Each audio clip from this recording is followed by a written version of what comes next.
全部取り壊しになるんです。あ、なくなっちゃう。解体危険で、仕事したり住んだりすることはできないので、中の梁とかも落ちてたりとかする。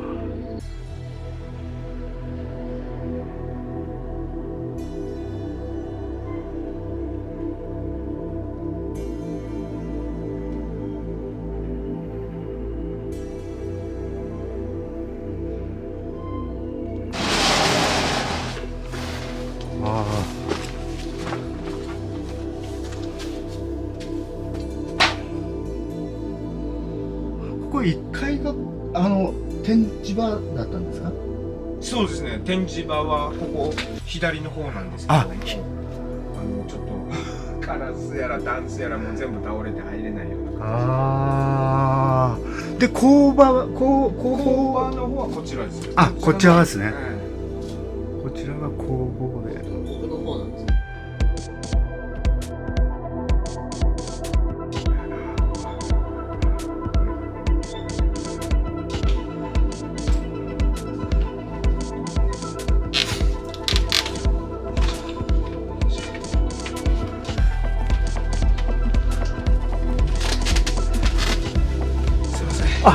山西衝動です。はい。よろしくお願いします。これが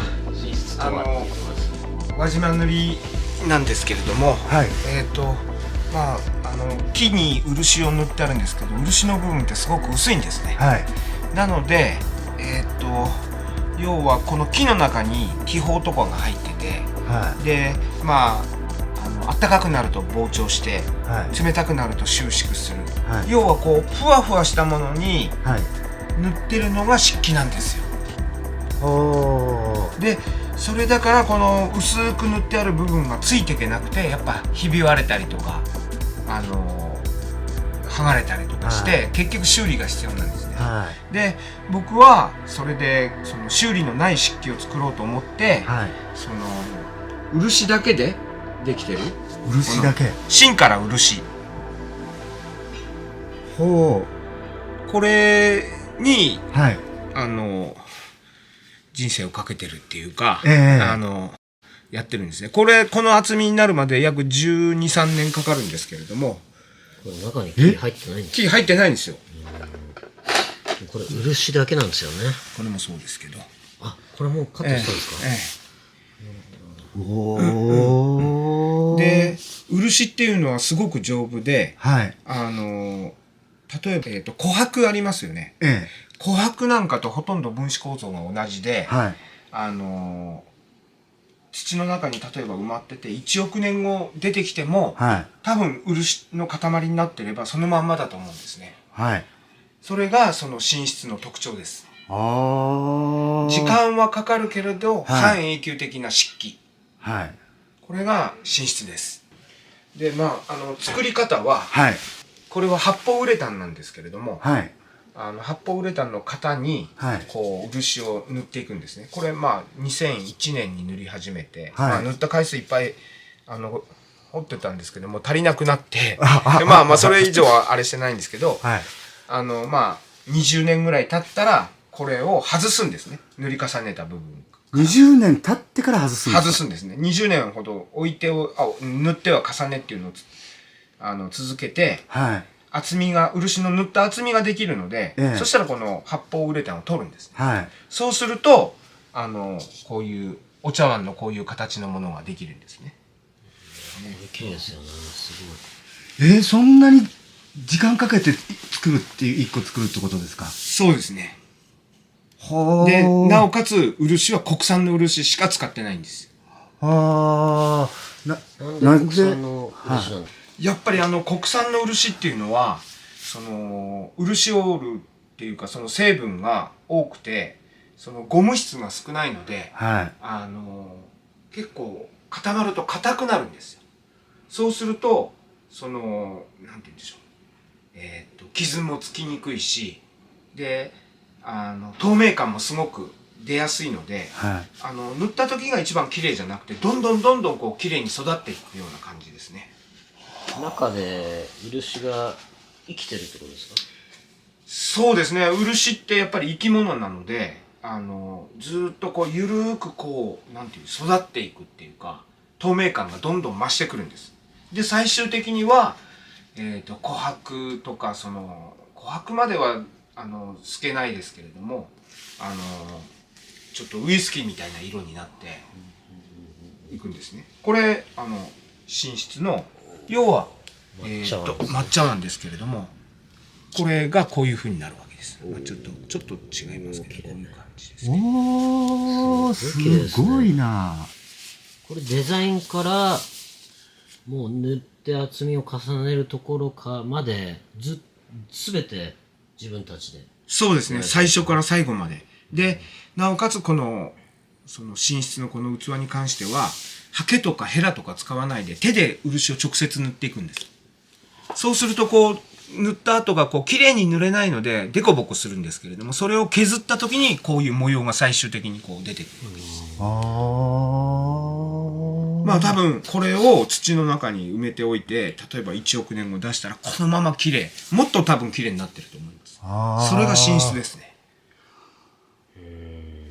だから普通の漆器、従来の漆器だとやっぱり木なんで、中がすぐにやっぱり腐ってしまう。そうですね。腐ったりとか、やっぱり膨張伸縮を繰り返すので、やっぱり漆器としてはやっぱり劣化しやすいですよ。ただ寝室はそういう劣化がないので、もう半永久的に、まあ10年20年かかるんですけれども、すごい綺麗になるんです。この寝室を作る上での大変さっていうのは3つぐらい挙げるとどんなところにあります？ 3ついや、3つぐらい、3つぐらいじゃないんですけれどもまあ、基本はやっぱり一番最初はこう時間がかかる。もう本当にこう気の遠くなるような時間がかかる。10年15年ですもんね。まあ本当に気の長い仕事っていうか、であとはそうですね、やっぱり漆だけでできてるので、その漆の使用量がすごく多いんですね。実際このお茶碗一つ作るのにどうだろう、漆の木でいうと大体3本から5本ぐらい。3本5本。大体そうですね。漆の木から取れる1本の漆から取れる漆っていうのは、まあこの紙コップでいうともう8分目ぐらいなんですね。そんなもんなんですね。で要は1本の漆の木からこれぐらいのものを取ったら、もうその木はもう枯れてしまうんですよ。だからその漆をやっぱり貴重な漆を使ってこれを作ってるっていう。これが漆の液はないですよね。漆の液はちょっと今固まってるんですけど、まあこういう感じ。これがもっとドロドロって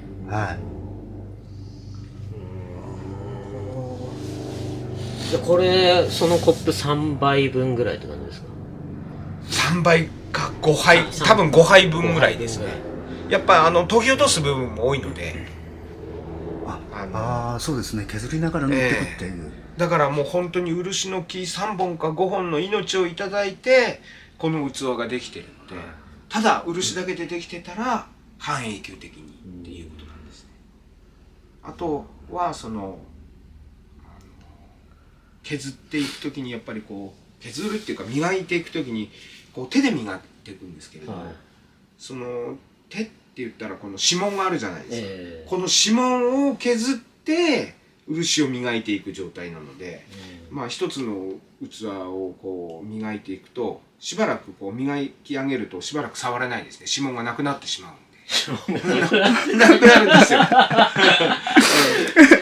やすごいな。磨くっていうのはこう指紋で磨くって指紋で磨くんですよ。この要はまあ言ったら普通の考え方だったら例えば墨とか、まあサンドペーパーみたいなもので削り落としてみたいな感じなんですけど、これは指の指紋を使って磨いていくので、とにかく硬いものは絶対ダメなんですよ。だからこの人の肌でないと磨けない。なるほど。なるほど。このツルツルさというか。そうですね。この触った時のこの柔らかさっていうかあったかさっていうのはこれやっぱ手で磨くからなんですよね。いやでも10年20年かけてこれ作れますか？いや諦めます普通の人だったら無理ですよね。いや普通はもっと簡単にできないかって考えるんですけど、なんかすごいせめて1年ぐらいは待てるかもしれないですけど3年5年10年って普通できませんよね、それだけの忍耐力というか精神力というか、やっぱり忍耐力がやっぱり一番必要ですよね。あとはいい素材、もう国産の最上級の漆じゃないともう本当に国宝の修復とかに使う本当に高級な漆を使ってやってますんで、あとは本当に根本的にある漆に対するこう熱い思いというか、情熱あってもめげちゃいますよね普通。まあでもこのできた時の喜びたるやもう本当に、で要はそういうものを作ってられる方が世界で自分たちだけだっていうことですよね。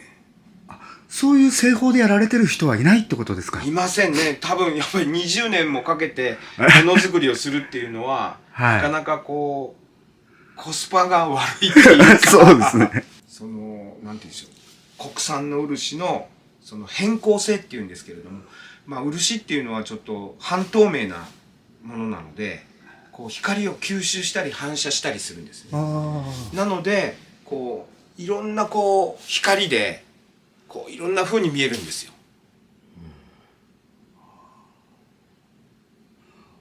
本当ですね。いやこれ大好きなんですよね。これいやいいっす手触りがすごく柔らかいです。手触りと光とこの漆ならではのなんかデザインというかいいっすよね。これでお茶とかなんか飲んだりご飯食べたり贅沢に使いたいちょっと素人質問なんですけど、はい、木でできた同じ大きさだったら、はい、重さっていうのはどう違いが出るんですか？基本その木のものは、うんと軽いですよね。で、これは基本水に、漆器っていうのは普通は水に浮くんですけれども、これはもう完全に水に沈みます。寝室は。そうなんですね。じゃあ漆の方が重たい。重いですね。もうやっぱ重さ違いますもんね。違いますよ。重みがずっしりしてるというか。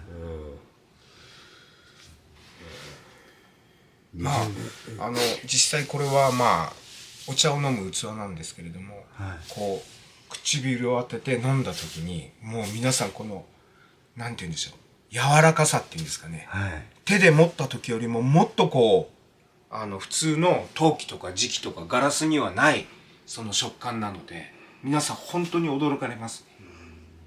これはどうやったら買えるんですか？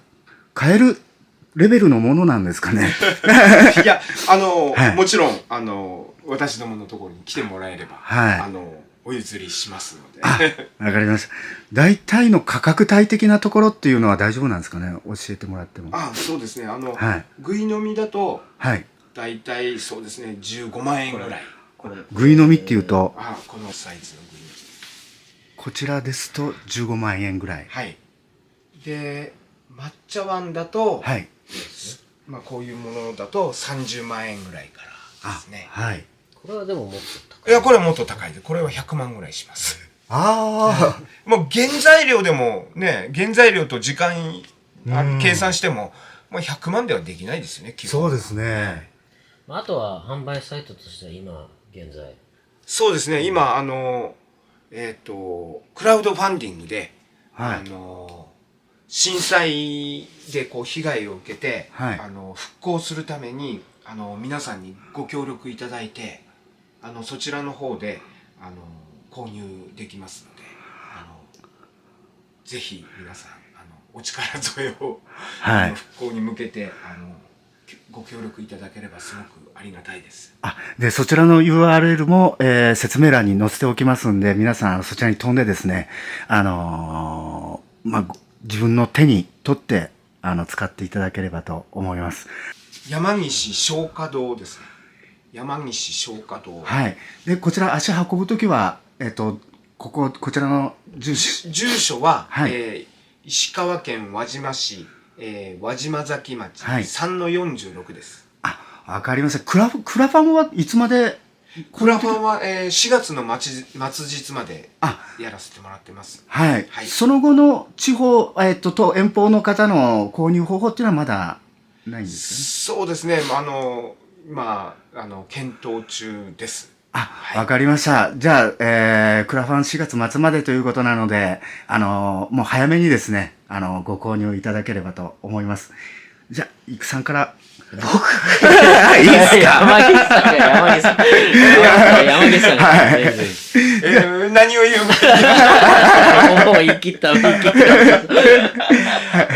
ゃあ、これで、でもね、輪島を本当代表する作品が、まあね、本当やっぱり漆器なんで、その中でも本当に長いことを持つ丈夫な、ね、素晴らしい作品なので、これがあれば漆の文化は絶対永久的にもう残ると思ってるんで、本当に後世に残したい技術とそれによった作品の本当に一つだと思いますね。はい、わかりました。本当に後世に、残したい漆文化なので、ぜひ皆さんご協力よろしくお願いします。復興支援とは関係なく持っていたいものの一つとして、こういった素晴らしい作品があるんだなと思いました。どうもありがとうございました。ありがとうございました。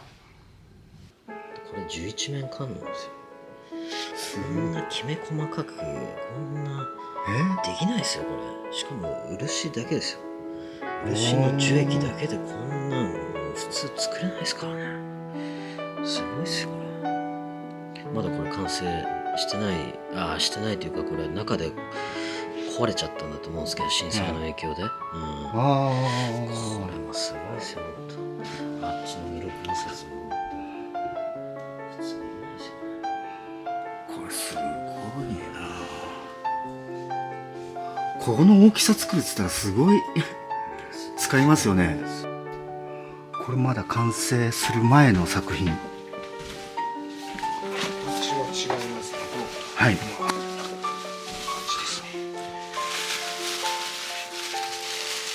うわ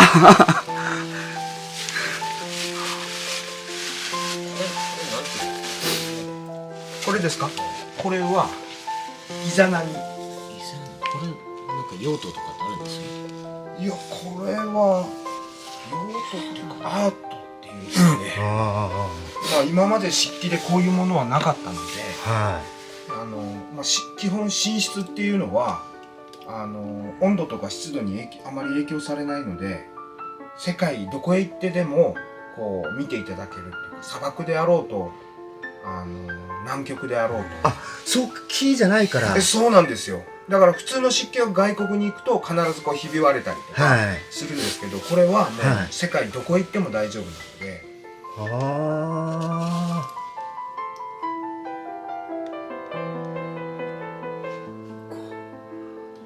これを研いでこう指でこうやっていくとこれになるんですよ。指ですよね。指で。ありがとうございます。